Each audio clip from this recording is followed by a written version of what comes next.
Oui, merci Monsieur le Président. Donc cette question de ma collègue Anne Genetet associe également les députés Roland Lescure et Christophe Des-Pompéo et s'adresse à Monsieur le ministre de l'Europe et des Affaires étrangères sur le sort de nos compatriotes qui sont actuellement bloqués à l'étranger.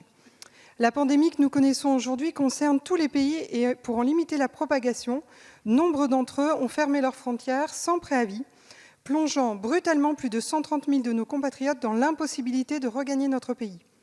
Les agents de votre ministère, Monsieur le ministre, ont répondu à cette situation aussi complexe que soudaine, avec une abnégation et un sang-froid admirables. Ils sont l'honneur de la France et au nom de la représentation nationale, Madame Genetet tient à les remercier. En ce mardi 31 mars, ils ont assuré le retour de plus de 100 000 citoyens français dits de passage, en visite touristique ou professionnelle. Et tandis qu'ils redoublent d'efforts pour construire des solutions, Anne Genetet voudrait signaler que certaines compagnies aériennes, malgré votre demande de modération, ont cherché opportunément à profiter de la situation avec des prix de billets en classe éco très au-delà des tarifs habituellement observés. Cette situation est inacceptable et vous l'avez dit vous-même, on s'en souviendra et les Français aussi.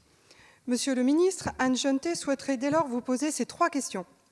Quels sont les moyens que l'État met en œuvre pour ramener ces Français de passage toujours bloqués à l'étranger?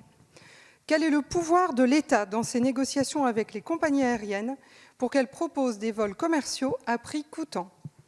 Et enfin, comment la France peut aider ces autres naufragés du Covid, ces compatriotes qui ont perdu leur titre de séjour parce qu'il était lié à un emploi brutalement supprimé par la crise, et en particulier nos jeunes en visa vacances-travail en Australie et Nouvelle-Zélande, dont beaucoup se retrouvent aujourd'hui sans ressources. Merci.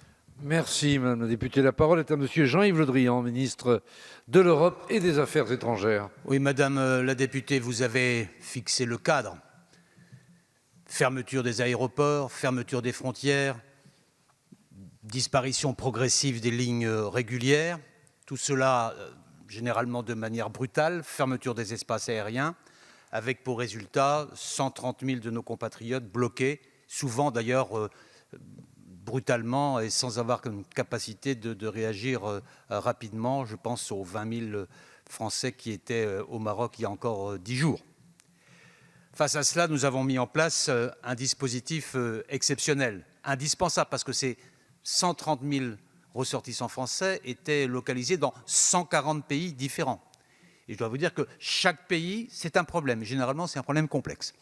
Et nous avons mis en œuvre un dispositif qui fait que, avec la collaboration étroite du ministère des Transports, du centre de crise du Quai d'Orsay et d'Air France, qui je veux rendre hommage ici pour sa disponibilité et sa coopération, un dispositif qui permet à la fois de maintenir autant que faire se peut les vols réguliers, mais il faut à chaque fois une autorisation, à la fois de créer des vols spéciaux dans des prix mesurés et modérés, et troisièmement, et nous le faisons de plus en plus, nous affrétons nous-mêmes, c'est-à-dire l'État affrète des vols dans tous les pays, y compris des vols intérieurs, dans chacun des pays. Je pense aux Philippines, je pense au Pérou en particulier, où il y a des Français qui sont dans d'autres villes que la capitale, pour les ramener le plus rapidement possible sur le territoire national. Il restait hier soir environ 10 000 de nos compatriotes qui étaient dans l'impossibilité de revenir, mais nous irons jusqu'au bout du traitement de chaque situation, il faut qu'ils le sachent,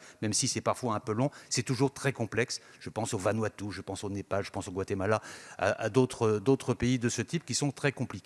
L'autre question que Mme Genetet pose est différente, c'est celle des PVT en Australie et en Nouvelle-Zélande. Ils ne font pas partie de ces 130 000. C'est un sujet sur lequel je m'expliquerai avec elle et nous allons trouver des solutions pour éviter à ces jeunes-là, des PVT, d'avoir les conséquences trop graves du confinement qui s'est installé en Australie et en Nouvelle-Zélande.